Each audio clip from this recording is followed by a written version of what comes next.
นกเป่าทุกคน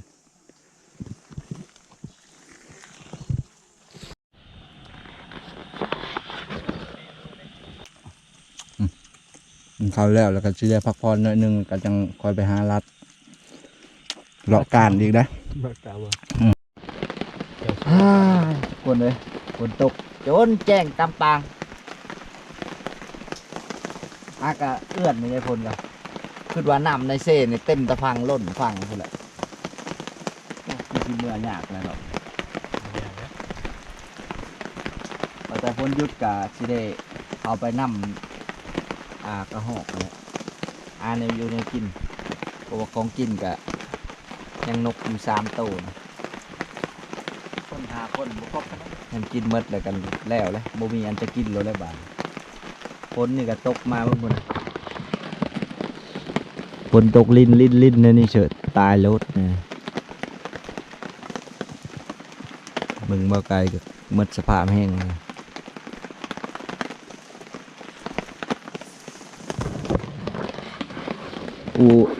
ว่าแล้วก็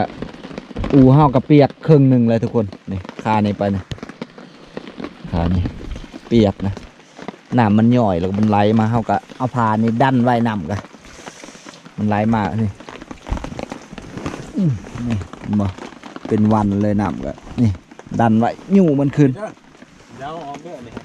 แนวมันเลยน้ำกินเขาได้แมนใส่ไปน้ำกินเงาอยู่ลังคาเลยเลยกันเมิดในหันกันเนี้ยนำกินกันแมนบอลนี่ได้เรื่องเลยแมนอย่าไปต่อทิมเด้อพี่น้องบอกต่อกันไปบอกพี่น้องเป็นไงอยู่นี่อย่าไปอย่าไปออกเพราะน้ำมันเป็นโต่งอยู่ในหลังคาเลยก็ได้น้ำอะไรเป็นโต่งอ่ะนะเงี้ยคอเบิ้งเลยนะหนาวนี่ฝนตกนี่ก็นอนคักเลยมันขึ้นมันอันนั้นเอาเสียตะบอลไปฝาดนะฮะมันสุกน้ำมันก็แล้วเนี่ยแต่ว่าคัน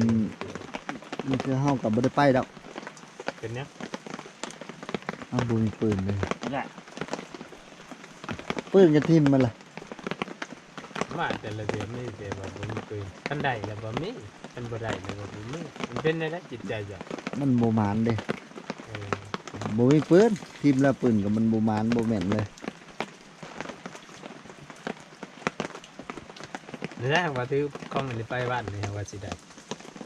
ถือไปยังบ่ทันฮอดใส่ซ้ำมันได้ยิงได้ล่ะบ่ได้ยิงครับบ่ว่าได้ยิงนั่นแหละเนี่ยตกลงมานั่นแหละบ่ได้ยิงบ่ได้ยิงว่ายิงก็ห้อง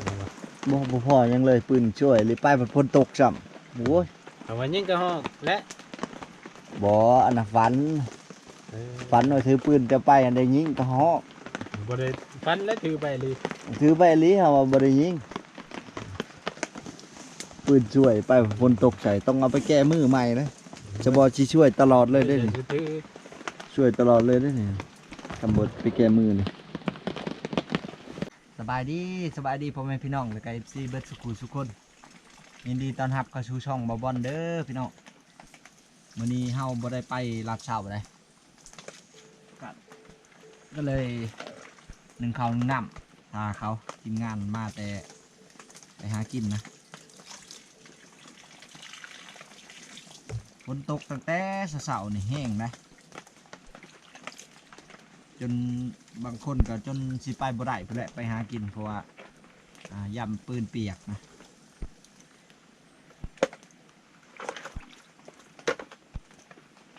เดี๋ยวเฮ็ดนึ่งข้าวแล้วก็เฮ็ดกินทานะอยู่เข้มมาเลย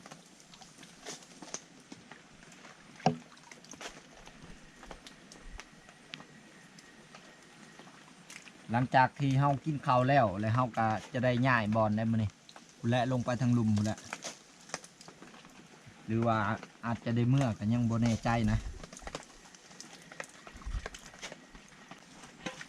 อูของเฮากับเปียกกับมืดครึ่งหนึ่งเลยนะฝนตกเมื่อคืนแห้ง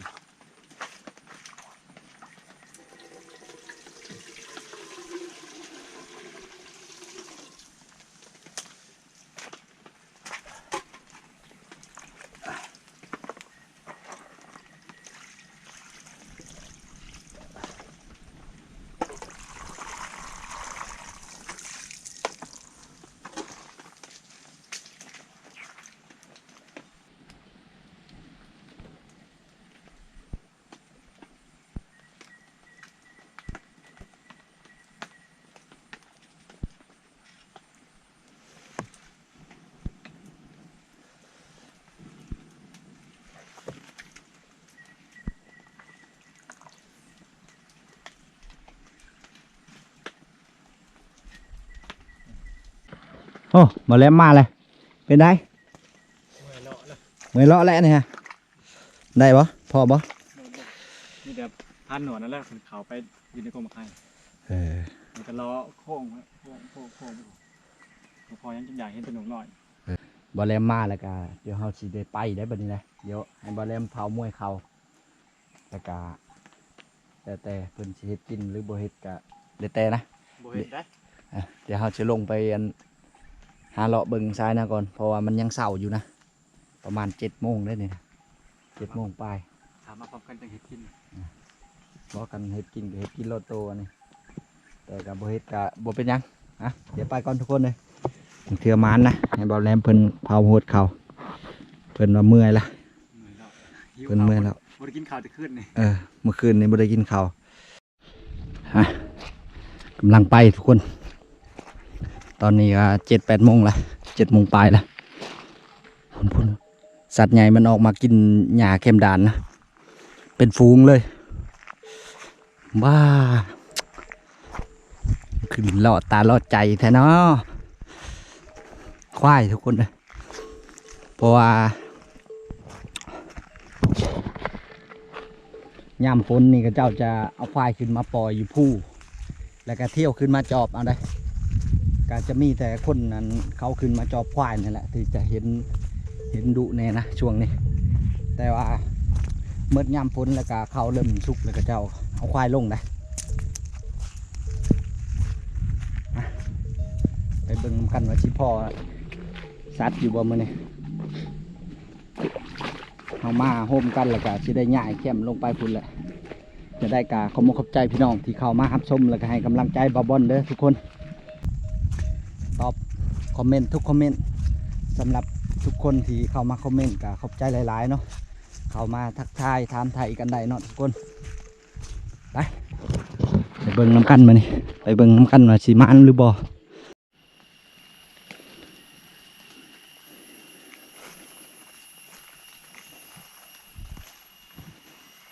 ถ้าฟังเที่ยวลงไปนี่สั้นได้ทุกคนมันเป็นนาผาเลยได้นี่บอกขึ้นไปพุ่น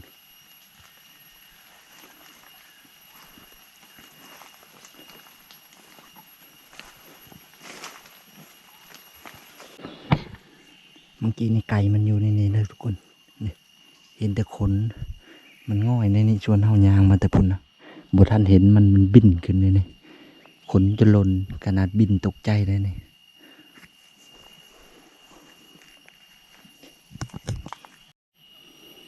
ตัว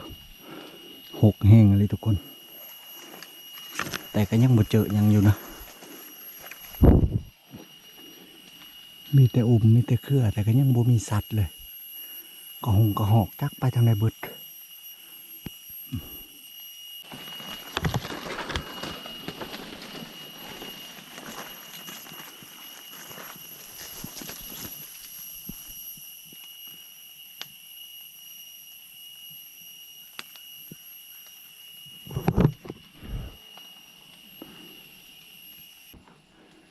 นับตั้งแต่เสียงนกยังได้ยินเลยทุกคนโอ้เงียบเลยมีแต่สิเลาะเมื่อแล้วบัดนี้ทุกคน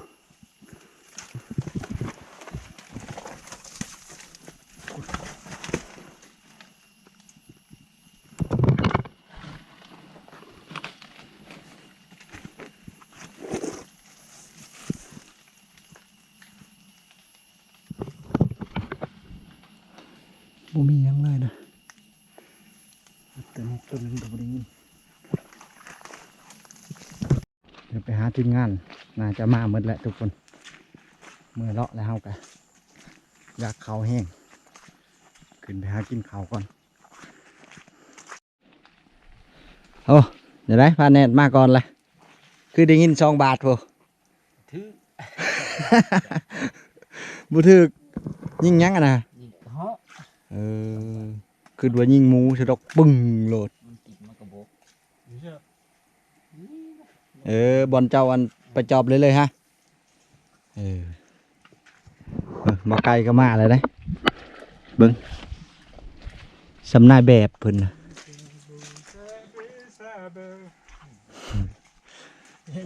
ใช่ สี่โต โอ้ย ได้สี่โต แล้วจ้อยชาแนลนี่ สี่โตยังวะ โตเฮ็ด จักโตยังได้ โอ้เอาเดี๋ยวเฮ็ดกินข้าวทาตะนวดเนาะตะนวดนี่จักมันบ่มันยังบ่มาอยู่ มันอยู่แล้ว หมอนี่ก็กันสิได้แกล้งแต่ละเทื่อก็ต้องได้ย่าหมอก่อนเด้ทุกคนเอาข้าวเหนียวได้ย่าหมอก็บ่ไก่เฮ็ดหูใหญ่กว่าหมู่เด้อบ่ไก่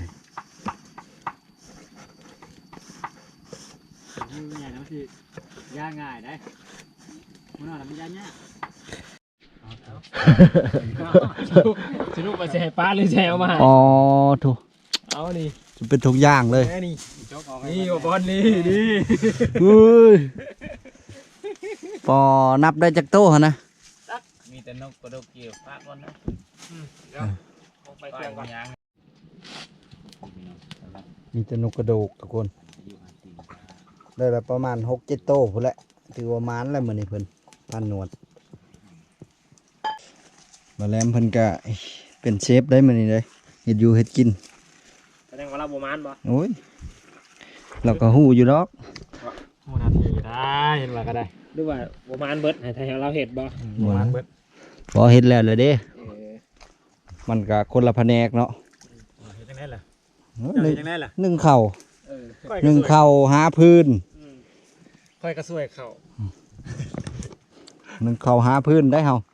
คำบ่ได้ไปเก็บพื้นนี่แล้วพื้นอันนี้นี่เบิ่งบ่พื้นสิเพิ่นแหละนี่ทิ่มซื่อ บ่จะเอาพื้น ๆบ่ได้เป็นตาวเลย มื้อหน้านี่ต้องให้บ่บ่อนไปเก็บพื้น ได้ พื้นนี่บ่เป็นตาว ได้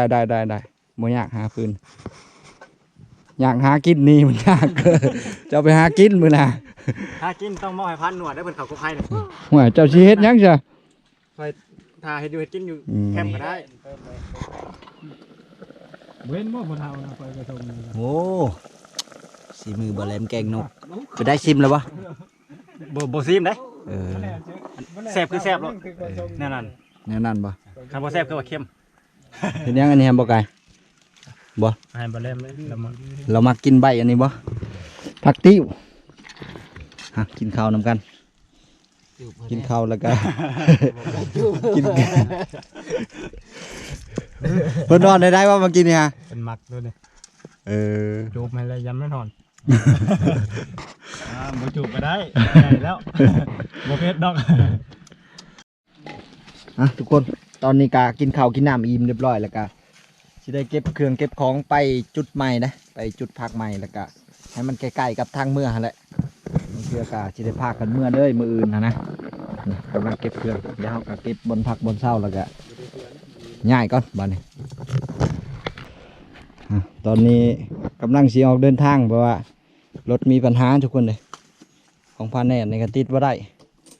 ของตะนวดก็ติดบ่ได้พวกของบ่อไก่นี่ติดได้แล้วส่วนของเฮายังบ่ได้ติดเบิ่งเดี๋ยวไปติดเบิ่งก่อนในที่สุดคันนี้ก็ได้เลยเมื่อกี้นี้น้ำมันลงไปเต็มอยู่ในท้องอ่างกระบิวนี่นะกำลังมาได้โอเคได้แล้วบัด เรียบร้อย ใส่แล้วติดโหลดก็เอากล้องมาใส่มันจะเข้ากล้องอันนี้ไปลุยเมื่อกี้นี้บติดรถเพิ่นไงทุกคนตอนนี้ฝนมันเริ่มสิมาอีกแล้วได้ปุ่นตั้งเข่าไหลขึ้นมาแล้วนะป๊อดโถตอนนี้เรากำลังชี้ใหญ่ไปที่พักใหม่อยู่ลุมพุ่นแหละอยู่แถวดงแถวทางมาพุ่นแหละแต่ว่าในระหว่างทางนี่นะแวะลงคลิปก่อนโทรศัพท์ก็ตั้งไว้อยู่นี่รู้สึกว่าสัญญาณมันแห้งนะกะคลิปก่อนหน้านี้แม่นเฮาลงอยู่แถวนี้แหละเดี๋ยวช่วงนี้ยังไม่ได้ตอบคอมเมนต์เด้อทุกคนเดี๋ยวบัดลงไปลุมพุ่นแหละจะได้กะขอบคุณขอบใจหลายๆพ่อแม่พี่น้องที่เข้ามาให้กำลังใจแล้วก็ติดตามรับชมเดี๋ยวจังหน่อยจังลงไปหาทีมงานอยู่ด่านตัวนี้วิดดอนตัวนี้ไปนี่นะก็เจ้าไปลงคลิปอยู่ด่านตัวนั้นเพราะว่าสัญญาณแต่ละคนนะมันบ่คือกันเด้บางคนก็มีบางคนก็บ่มีนะ ชวนกระเจ้าไปอยู่ด่านตัวนั้นชวนเฮาอยู่ทางเทิงพี่อยู่คนเดียวนะทุกคนตอนนี้ก็ฝนตกมาอีกเลยได้ตกมาแห้งขนาดเลยนะแต่ว่าคลิปก็อยากลงด้านเดียวนี่ก็เลยเอาแบบสภาพนี่แหละทุกคนเลยฝนก็ตกโอ้ทีมงานนะคือสิพากันลงไปรีอยู่ในถ้ำนั่นแหละส่วนเฮากับปบบ่ได้นะเพราะว่าเครื่องอยู่นี่ก็หลายอยู่ทุกคนในเวลาเดินทางต่อแล้วทีมงานก็อะไรเมื่อกี้นี่จะได้กับผู้ละเดี๋ยวไปเจอทีมงานก่อนรถนี่ก็มัดเอาได้สายไฟนี่ก็ตอนนี้ก็มาฮอดบอลทีมงานแล้วเมื่อกี้นี่พากันชนฝนอยู่นี่แล้วเนาะฝนตกแห้งเมื่อกี้นี่ส่วนเฮาก็ยืนแข่งฝนอยู่หันแหละจนแล้วมันบ่มีบอลลี่พูดแล้วจุดหมายที่เราจะไปพักมันนี่ก็อยู่ในพูดและสุดสายตาเดี๋ยวลงไปพักอยู่พุ่นเดี๋ยวไปเบิ่งว่าบอลหาอยู่หากินนั้นมันสิหลายซ้ำอยู่เทิงนี่หรือบ่เมื่อกี้นี่กำลังขี่ลงมาน้ำมูไหลหลังกันมานะแต่ว่าโซ่เฮามันขาดก็เลยเอาสายไฟอันนี้คล้องไว้ลวดทองแดงแล้วก็ลงมาเจอตะนวดอยู่นี่นั่นนะเพิ่นกระทาเขาอยู่นี่แต่ว่าคนอื่นก็เจ้าลงไปก่อนเลยเมื่อกี้นี่เฮากะพูดละจุงรถลงมาแต่พอคอยไหลลงมานะบ่ฮู้ว่าเพิ่นมีอันกิบต่อหรือบ่เฮาก็บ่ได้ชื่อเพื่อเลยนะโอ้ยปัญหาถือว่าตอนนี้ก็ตะนวดมีอันใหม่แต่ว่าของเพิ่นใส่บ่ถึกก็เลยได้มาใส่ของเฮาเพิ่นชื่ออันใหม่แล้วแต่ว่ามันบ่ถือกันกับรถบอดจับน็อตมันบ่ถึกแม่นตัวนี้มันห่างคือกันกับรถเฮาเลยนะก็เลยบ่ได้ใส่โซ่กับสเตอร์แต่ว่าได้ใส่ต่อมันได้ใส่แต่คอต่อเดี๋ยวไรเขาไปทางไหนแล้วเขาลงพุ่นละไปด่านมนงามบ่แม่นเอาขึ้นพุ่นละไปมียังห้องนะอันน่ะเจ้าพ่อฮอนลายโตแล้วมันห้องอยู่บ่มันขึ้นนอนมันก็ห้องไปได้สินำทางนี่บ่ไปพุ่นออกด้านบริสุทธิ์แล้วมาแรงที่เจ้าหาการโลดเห็ดมันกินมากใหญ่นะครับใช่แคมทางนี้นะฮะแล้วนะเจ้าสิไปใช้เจ้านะอะไร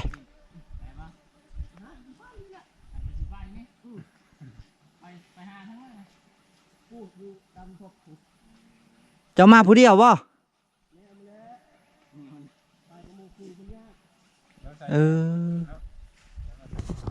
เราไปผู้เดียวเลยเราว่าใส่อิสระเราว่าหอนมันห้องหาบนนอนหอนนะทุกคนตัว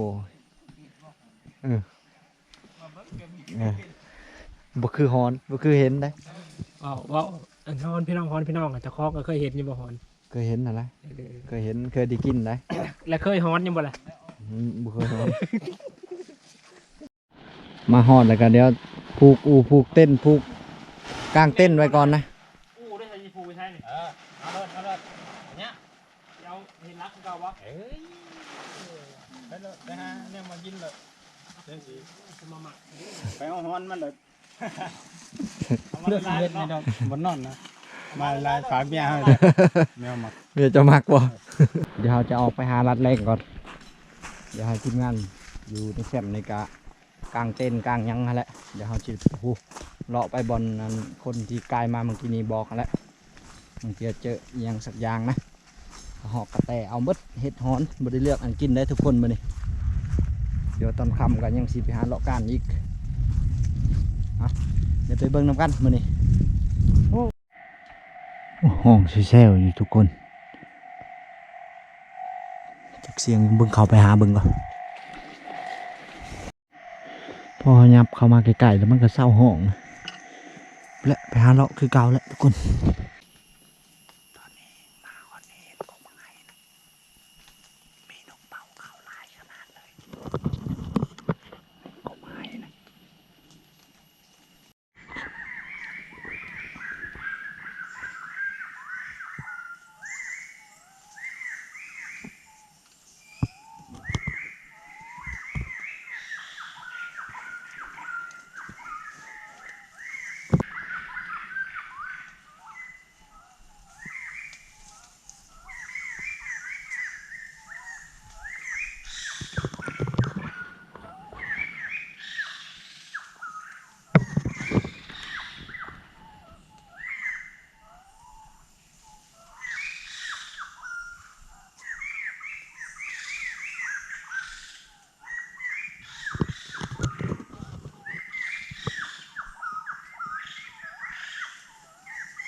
นกเป่าทุกคน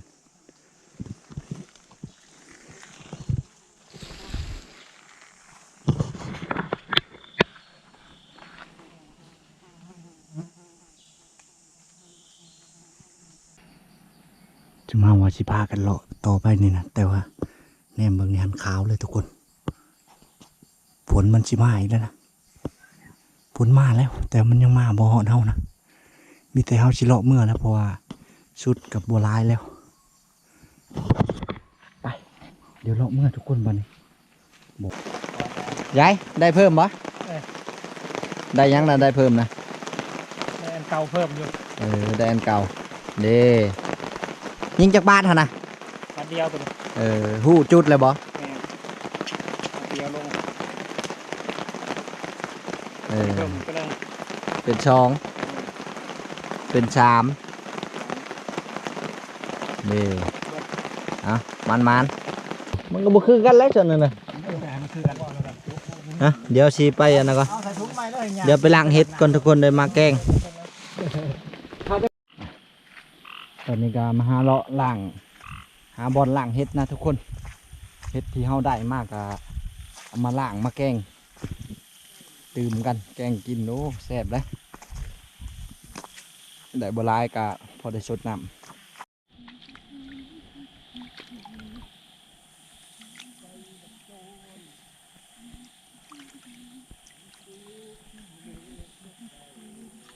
ไอ้นะตอนนี้เดี๋ยวเฮาสิแกงเห็ดคือเก่าทุกคนเห็ดกันหน่อยเดียวนึงเนาะเดี๋ยวมี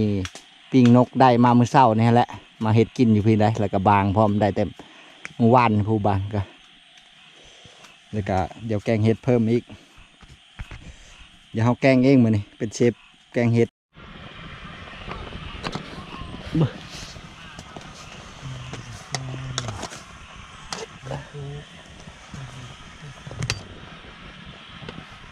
ไม่จ้าไม่จ้าเลย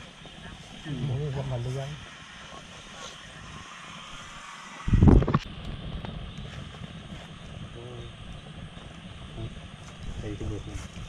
บัดดำปื้ออยู่เลยเนี่ยบัดดำปื้ออยู่บ่ไกล เอานั่นเด้ขักน่ะ นั่นนี่บ่ เป็นได้แซ่บขนาดขออยู่ มันเป็นอะไรวะ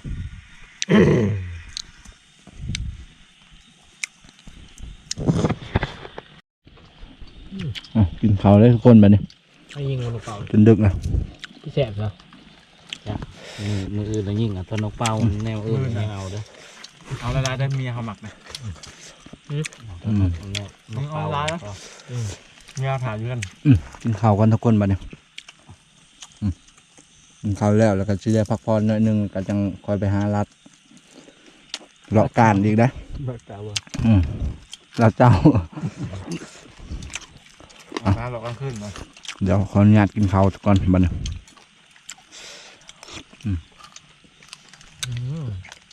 จังเผ็ดดิบปิ้งนกปิ้งบาง เขากับมันยัง ริมเรียบร้อยทุกคนกินข้าวกันเด้อทุกคนกินข้าวแล้วก็สิได้หมดคลิปไว้เพียงสำนีเด้อทุกคนเด้อพบพ่อกันใหม่คลิปหน้าต่อไปพุ่นละสำหรับมื้อนี้ก็ลำลาทุกคนไปก่อนบ๊ายบายทุกคน